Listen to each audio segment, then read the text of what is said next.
Hi friends, ഇന്നത്തെ video നമ്മുടെ അക്വേറിയത്തിൽ ഒരു ഫിഷ് ഉണ്ടാക്കിയ പ്രോബ്ലമാണ്.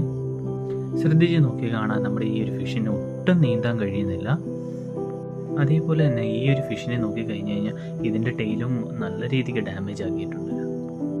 ആദ്യമൊക്കെ നമ്മൾ കരുതിയത് ഈ ഒരു ഫിഷിന് ഫുഡ് അധികമായി എടുക്കുന്ന കാരണമാണ് നീന്താൻ കഴിയാത്തതെന്ന്. പിന്നീടാണ് കാണുന്നത് ഇതിൻ്റെ 2 ചിറകുകളും ഡാമേജ് ആയിട്ടുണ്ട്.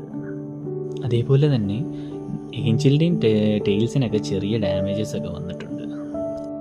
ഇതെല്ലാം ചെയ്ത് കൂട്ടിയത് വേറെ ആരുമല്ല, നമ്മൾ ഈ ഇടയ്ക്ക് വാങ്ങിയ ടൈഗർ ഫിഷാണ്.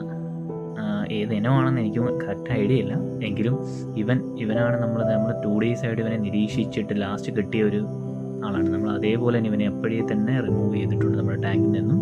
എന്നിട്ട് പുറത്തുള്ള താമരയുടെ ബേസിനിലേക്ക് നമ്മൾ മാറ്റിയിട്ടുണ്ട്.